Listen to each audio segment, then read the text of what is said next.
2 months after 9/11. Get out of it! Get out of it! A passenger jet The house started vibrating. slams into Queens, New York. The whole street was covered in flames. 265 people are dead. What the hell happened? I will never forget this. It looked just like September 11th. We asked for air cover. New York City has that. Many fear the crash is no accident. Everybody thought it was a terrorist attack. This was probably the most complex investigation that I had ever directed. It came in fast and steep. Let's hope it's not what we think.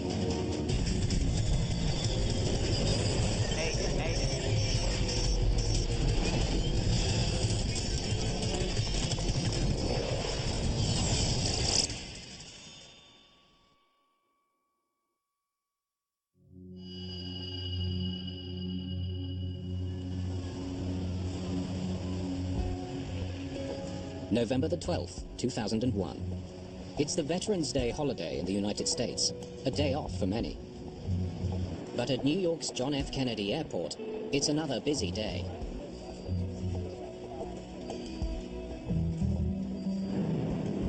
American Airlines Flight 587 is carrying 251 passengers en route to the Caribbean. I always pack too much. The crew is preparing the plane for takeoff. Your leg. You check the rudders. Rudders check. Okay. Taxi checklist is complete. Captain Ed States is a former military pilot who joined American Airlines 16 years ago. Bleeds on. Temperature check. I'm just gonna double check the winds here. First Officer Sten Molin will be the pilot flying today. 101.1. Winds checked. He and the captain had flown together quite a bit before and liked flying together. So in that aspect, this was a normal trip. Takeoff data set.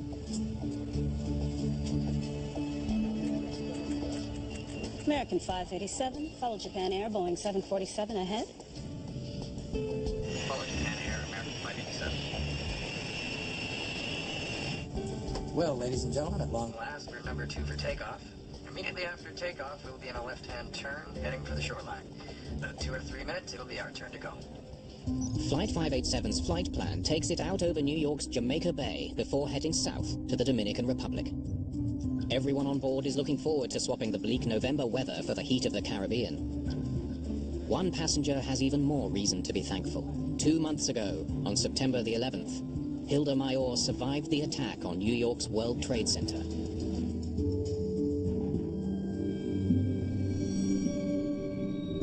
She was working on the ground floor when terrorists flew 2 airliners into the Twin Towers, killing more than 2,500 people. 9/11 was was the biggest terrorism event that had occurred in U.S. territory. September 11th was a day that I don't think anybody who lives in New York will ever forget. It was a day that changed not only the city, but the whole world. I think everybody was in a total state of shock. And I think that shock lasted for months and months and months.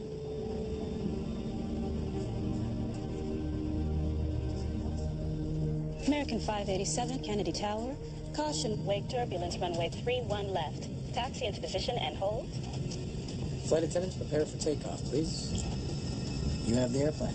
The captain indicated the first officer would be the flying pilot on this leg. The captain designated him to fly the flight. That's routine. It's the captain's choice. American 587, runway 31 left, cleared for takeoff. The first officer asks about their distance behind the plane that just took off. You happy with that distance? We'll be all right once we get rolling. It's supposed to be 5 miles by the time we're airborne. That's the idea. So you're happy. Lights? Yeah, lights are on. Takeoff checks complete. I'm on the roll. Thank you, sir.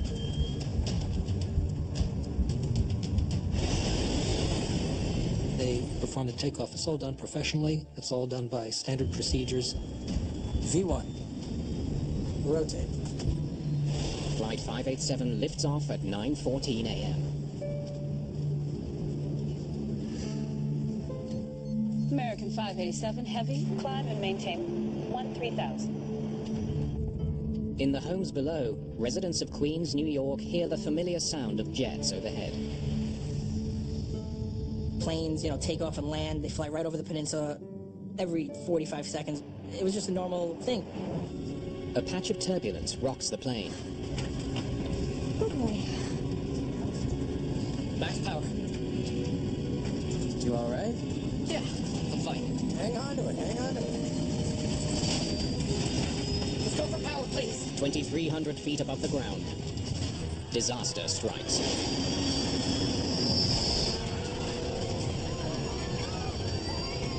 The plane is losing altitude and falling out of the sky. Holy crap. There are 31,000 kilograms of flammable jet fuel on board. What the hell is this? And the plane is heading straight for the houses of Queens, New York. The sound at first was just a normal airplane flying above. I was still in bed, kind of half sleeping, half awake. As it started to get louder, that's when you felt a little vibration. We're stuck in it. Howard, look to the south. There's an aircraft crashing. Airplane going down. The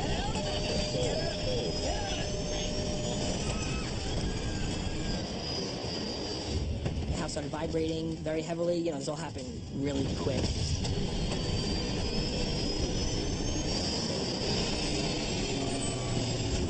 The fuel ignites a massive fireball, engulfing several homes. Plane crashed pretty much like in the backyard in the street, exploded. My whole window was bright orange, really loud, really bright. I just jumped up looking for my glasses and pretty much with my dad ran out to the front of the house. Are you missing any flights? American Airlines Flight 587. We ran out the front door. All I could see, because I didn't have my glasses, I couldn't find my glasses. The whole street was covered in flames. My whole side of my house was covered in flames, and there was just black smoke billowing up, like, really high. What the hell happened? I remember looking back into my house, and the whole kitchen area was just black. It was all thick black smoke already. Fire rips through the quiet neighborhood, and a city still in shock from the events of 9/11 is plunged back into fear and chaos. Just back up. It looks like a war zone. Jason's mother, Lois, is driving to work when she gets the most terrifying call of her life. My husband is screaming hysterically into the phone, the house is burning down, the house is burning down, come home. And in those moments, I went into a state of panic, thinking I didn't know where Jason was. I drove towards Rockaway, and I will never forget this. It looked just like September 11th. All I saw was the black smoke and the flames for like what looked like a mile. The whole area looked like it was on fire. And I realized that my house was like gone. And I was just I was in total shock. We're over here! I heard Mark and Jason scream, "We're over here." And I turned around and I saw them, and I ran over and I almost fainted. Then I remembered screaming to them, "What happened?" And they're telling me a plane crashed. The horrific scene seems to echo the events of September the 11th. All 260 people on board the plane are dead, as well as 5 people on the ground. Everybody thought it was a terrorist attack. Many people fear the worst.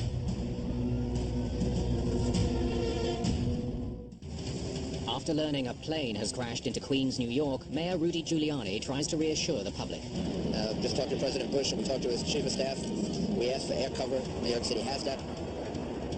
The airports have been closed for a while. And I talked to the governor, and just as a precaution, we're going to close the bridges and tunnels for an hour or two. I thought it was a terrorist attack because I couldn't imagine a plane just falling out of the sky. Why would anybody want to crash a plane? It's a Rockaway. For the second time in 2 months, New York airports are closed. All flights are grounded, stranding thousands of terrified passengers. Fearing the crash is another act of terrorism, the FBI immediately sends a team of agents to investigate.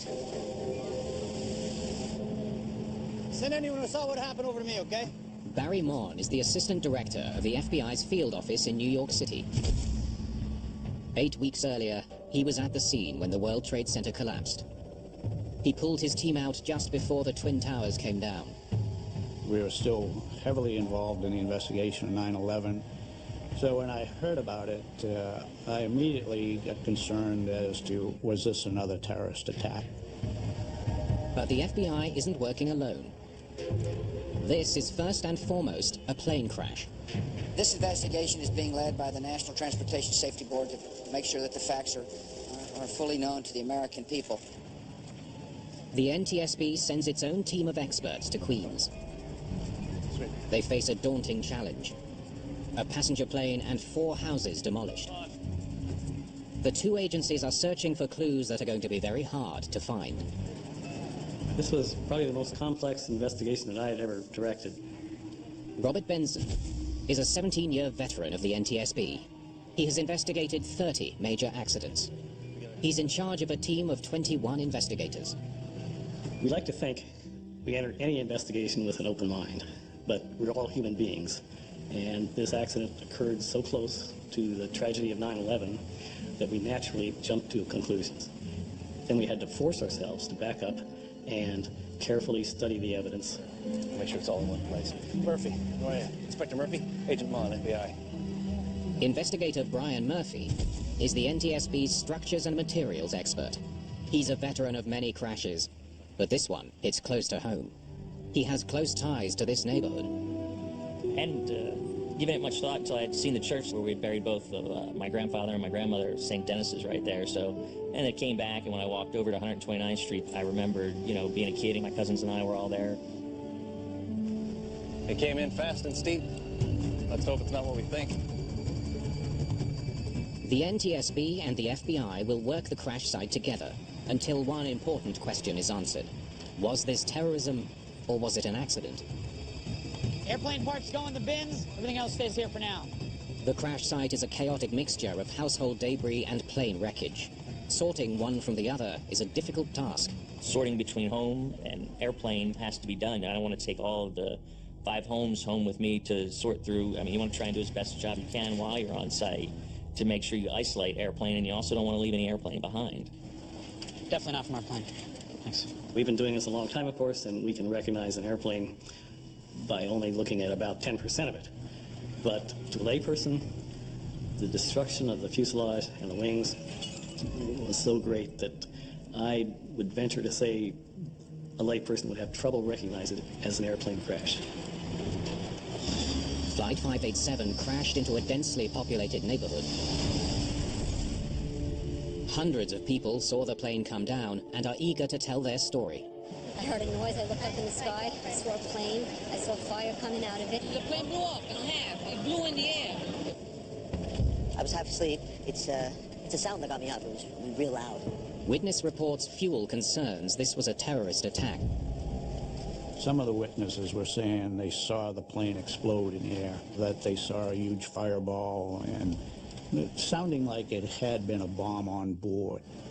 If there was a bomb, there should be evidence of it in the debris. Experts would be physically examining all of the parts of the plane to see if there was any indentations or outward movement of the plane indicating that the explosion was inside and pushed everything out. Any chance this plane exploded from the inside out? And they weren't finding any of that. The twisted metal reveals no evidence of an explosion. But there are other signs to look for.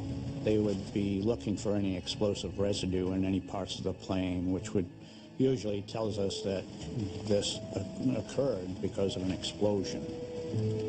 Investigators take swabs from the debris and send them to be tested for explosive material. We did a number of other things, too. We went over to the airport and we talked to the baggage handlers. We talked to the airline personnel. You know, did they note anything suspicious pertaining to the passengers on this flight? The two agencies could soon get the answers they need. Within a day of the crash, searchers find both the cockpit voice recorder and the flight data recorder. Hallelujah. Now let's see what secrets those boxes hold. While investigators wait for the data to be downloaded, they continue examining the wreckage for clues. But not all of it is at the crash site in Queens. We found the vertical stabilizer miles and miles away. The vertical stabilizer has been found in Jamaica Bay, between the airport and the crash site. The location tells investigators it broke off while the plane was still in the air. So that was a good first step for us. The vertical stabilizer is part of the tail. Along with the horizontal stabilizer, it's critical for stable flight. The horizontal stabilizer and the vertical stabilizer are almost like feathers on a dart. They keep the aircraft going in a straight direction. You can't fly without a tail. I mean, you can't. The airplane's going to go down. There's nothing you can do about it. Get that tail to the hangars. We can get a good close look. To seasoned air crash investigators, the discovery hints that terrorism did not cause the crash. The fact that we saw early on the vertical stabilizer separated from the wreckage by many miles led us to an initial hope that it wasn't a terrorist act, because it would be very difficult for a terrorist to manage to blow the vertical stabilizer off of an aircraft. NTSB investigators are under pressure to find answers. If this wasn't an act of terrorism, there could be a flaw with the A300, one of the world's most popular planes. It's a frightening prospect. That caused us, in our minds, to accelerate the pace of the investigation a bit because the aircraft was not grounded. We had reason to do the investigation thoroughly but quickly. Let me see rudder, airspeed, and yaw in real time. Investigators pin their hopes on the flight data recorder.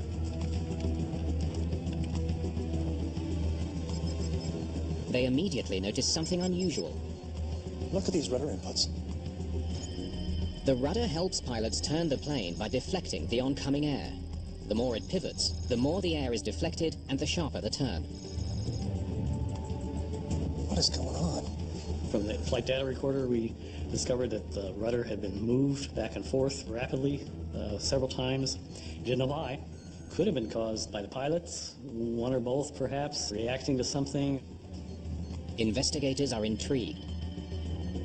It looks like the pilots were having trouble controlling the plane during the last 30 seconds of the flight. A few seconds later, the plane pitches down suddenly and accelerates. The dramatic motion can only mean one thing. This is the moment the tail came off the plane. Here they go with the rudder, and then 7 seconds later, the stabilizer snaps off. I don't get it. Investigators hope the plane's cockpit voice recorder will tell them why the pilots were having so much trouble controlling their plane. You ready to go?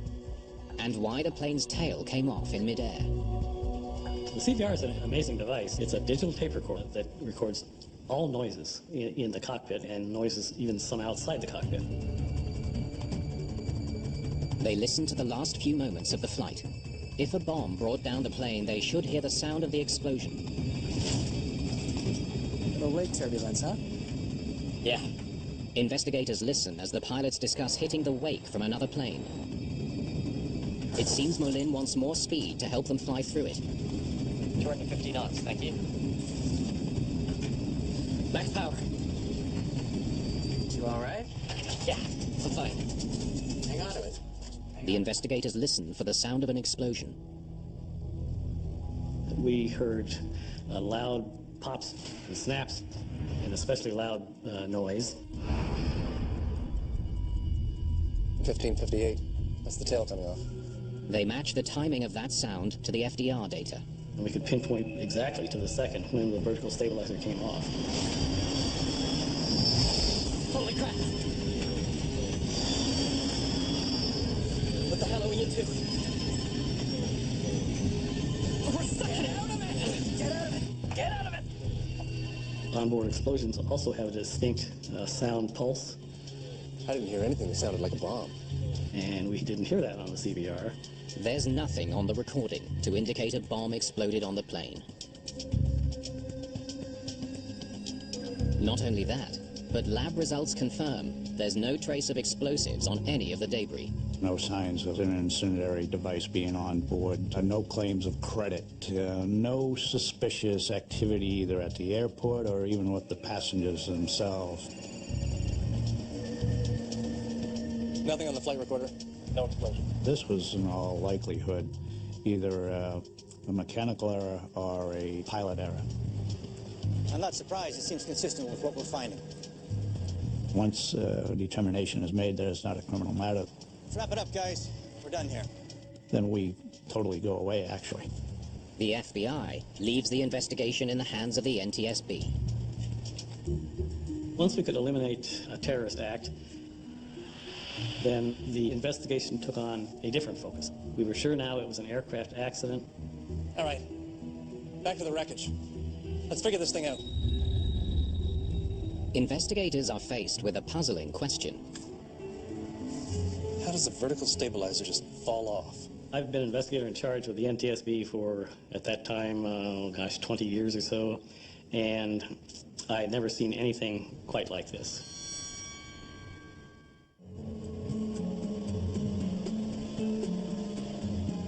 Investigators study the vertical stabilizer recovered from Jamaica Bay. They look for any clues that might explain why it broke off. Here's a case where the vertical stabilizer failed during a routine flight. And this is a very rare event, and we're trying to understand what are the factors involved in it. As they take a closer look at the edge that broke away from the rest of the plane, they make a surprising discovery. The fitting just ripped apart. The vertical stabilizer is attached to the plane mainly by 3 pairs of fittings. For some reason, they all failed. It's a confounding discovery. The stabilizer is made of a modern composite material that's designed to be stronger than steel. Perhaps its strength has been overestimated. It was actually the first accident that we had investigated where a large composite component had failed. So that became a question in our minds. Composites are made by fusing more than 100 layers of carbon and glass fiber. Because they're both strong and lightweight, they're increasingly common in aircraft designs. Almost all aircraft, you're going to find some type of composite material on that airplane, somewhere. Boeing plans to use carbon composite as the primary material for its new 787 Dreamliner. If composites can fail so easily, it could jeopardize the lives of thousands of people and cripple the airline industry. If it was a structural failure, it would affect not only the accident aircraft, but the entire Airbus A300 fleet. So if there was a design flaw in the aircraft, we needed to know that very, very quickly. Investigators comb through the manufacturing records of the downed A300. They discover some disturbing information about the stabilizer mounts. An investigation of the early manufacturing build records from this vertical stabilizer did reveal that after it went through its inspection, it actually was noted and determined that there was a large delamination. Delamination is the separation of the hundreds of layers which make up the composite. In other words, the material literally begins to peel apart. You would see a reduction in the strength of the overall piece of structure, quite possibly due to that delamination. Airbus had to repair the part before the plane was delivered to American Airlines.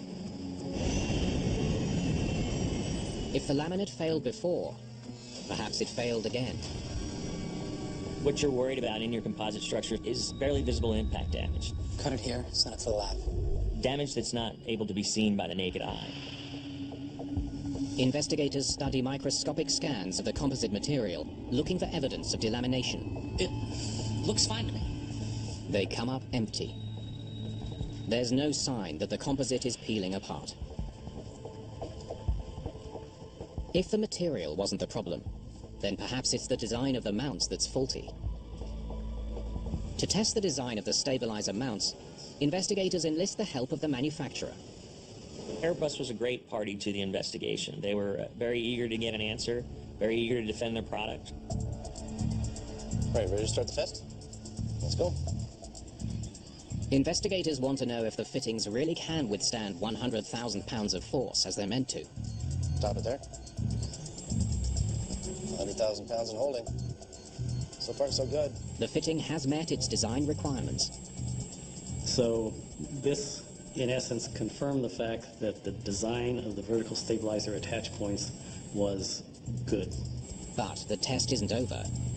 Let's keep going. Investigators apply more pressure. That's 150,000. They want to know exactly how much force it must have taken to snap the tail on Flight 587. Let's keep going. In dramatic fashion, they have their answer.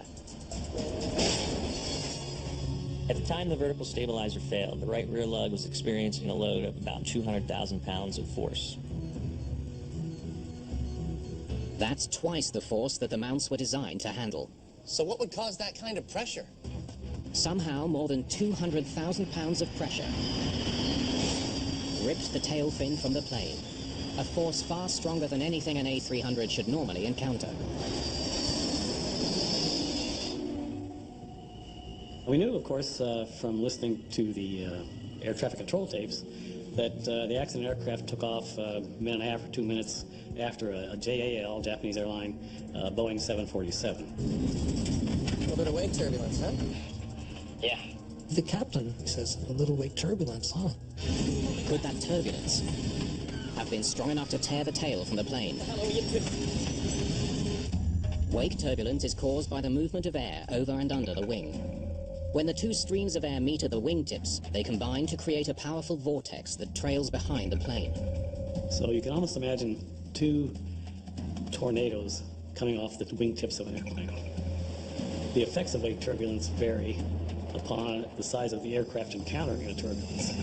Small planes face the greatest risk, especially when flying behind large airliners. The powerful turbulence can be catastrophic. Pilots are trained to avoid the wakes coming off planes ahead of them by staying back a safe distance.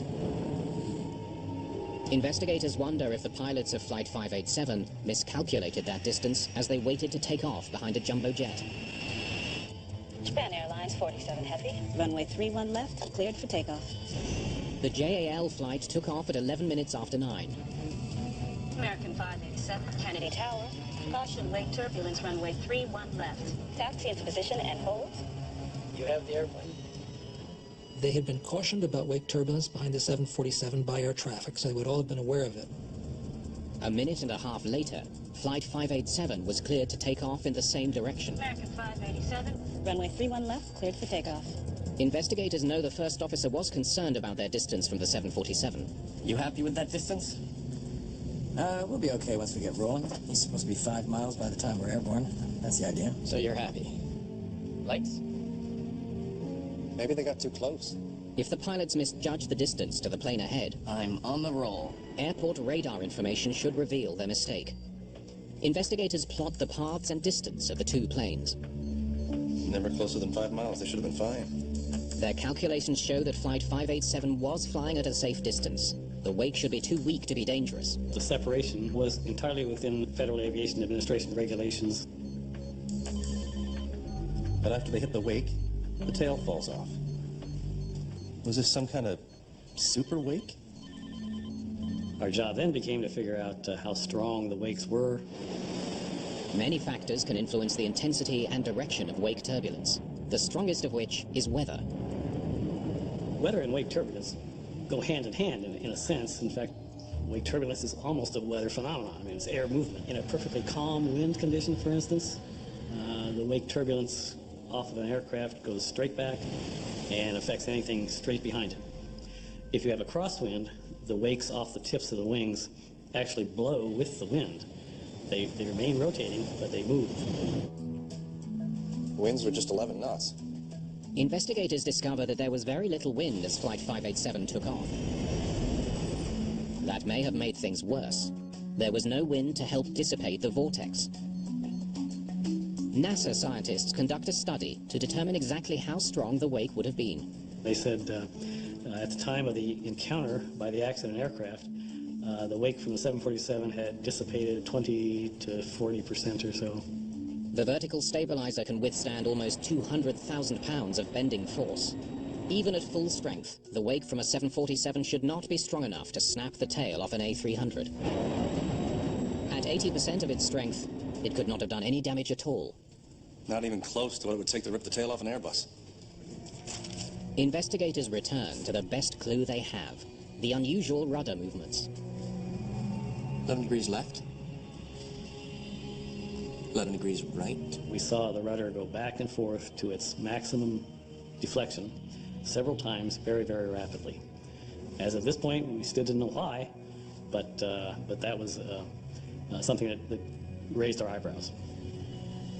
11 degrees left. 11 degrees right. Could he have ripped the tail off his own plane? We need to determine whether that particular motion would be violent enough to snap the vertical stabilizer off. Normally, pilots only move the rudder a couple of degrees in either direction to steer the plane. Investigators wonder if the extreme rudder movements on Flight 587 created the aerodynamic force needed to tear the stabilizer off. You ready? To find out, they create a computer simulation of an A300 and fly it the same way as First Officer Molin, moving the rudder 11 degrees back and forth 3 times. With each rudder deflection, the aerodynamic loads on the tail increase.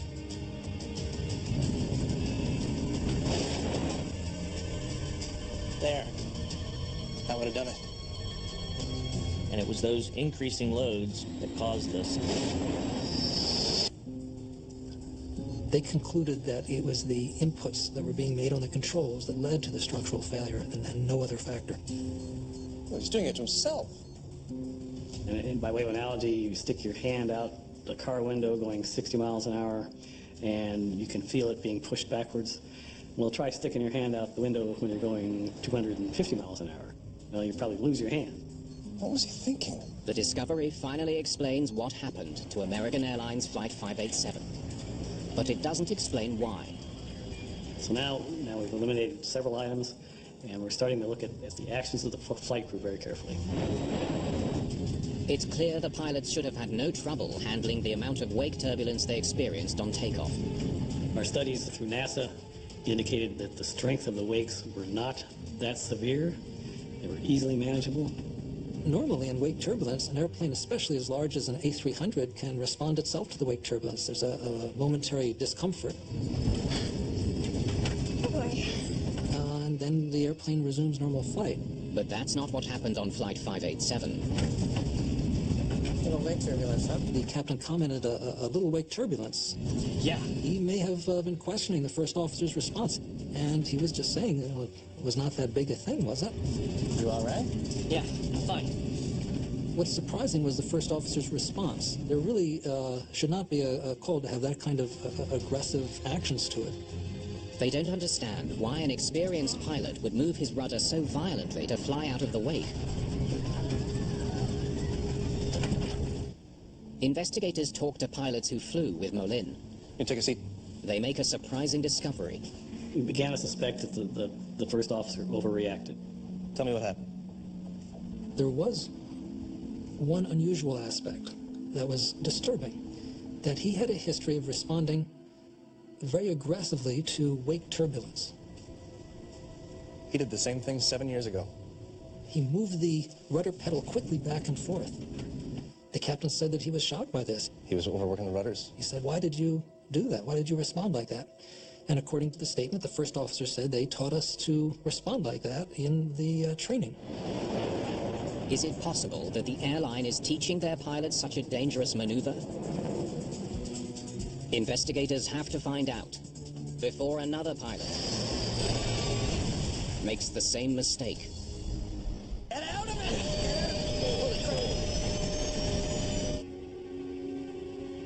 Investigators believe the first officer was following his training when he overreacted to wake turbulence. They discover that one of the situations Molin trained for likely taught him a dangerous lesson. American Airlines pilots are trained to recover from steep rolls, up to 90 degrees wing down, an almost unheard of occurrence. This isn't what happens in flight. You recover much quicker. You roll the airplane 5 degrees and then you put it back. You never let it get to 90 degrees. There's no history of this. Wait for 90 degrees. To make the exercise more effective, unfortunately, the simulator was programmed not to respond to any pilot inputs within the first few moments. Recover now. Recover now. The only way to recover is with sustained rudder inputs. That's the situation I never want to be in. Investigators wonder what trainees were told about the cause of the sudden upset. And what did they say would cause such a situation? Well, that explains everything. It was an example of training that did not equate to reality. They learned that some trainees were presented with an impossible scenario. For this drill, there's a Boeing 747 just ahead of you. When you encounter his wake, the upset will begin. They were told that wake turbulence would induce the sudden roll. Wake turbulence rarely tilts you more than 10 degrees in any direction, and it's easily recoverable. Unfortunately, the exercise was exaggerated. The airplane banked one direction a little bit and then went very strongly to 90 degrees, which is a tremendous bank in the opposite direction. We determined that they were actually providing, inadvertently providing some negative training to their pilots. That led us to the conclusion that he overreacted, and we had the reasons why. The wake turbulence, huh? Yeah. First Officer Molin was trained to believe that severe wake turbulence could cause a catastrophic upset.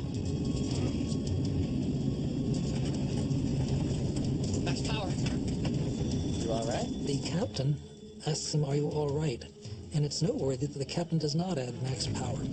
In the captain's opinion, max power is not appropriate in this situation.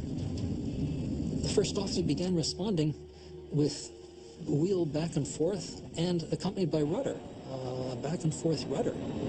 Hang on to it.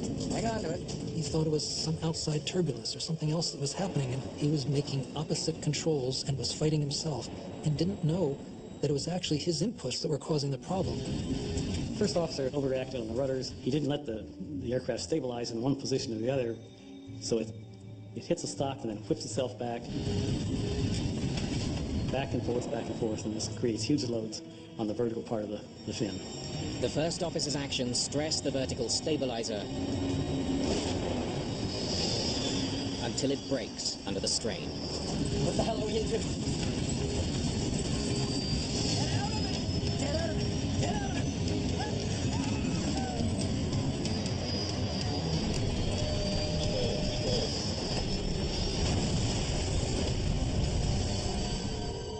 After the accident, American Airlines changes its training procedures dealing with wake turbulence.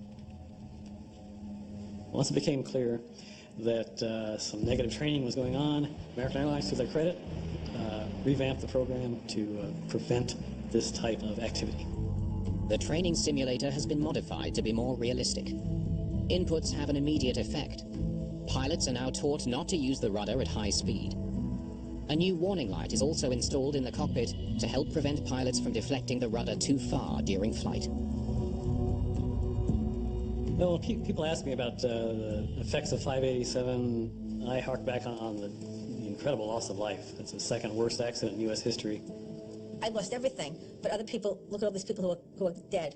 So it puts it in perspective for you. Since this accident, the industry made major changes in terms of pilot training. They made a big effort to help pilots understand this situation so that they will not be caught by surprise, so this will never happen again. Don't miss Incredibly Small World, the eye-opening series that reveals the amazing lives of people with dwarfism across the globe, premiering tomorrow at 9.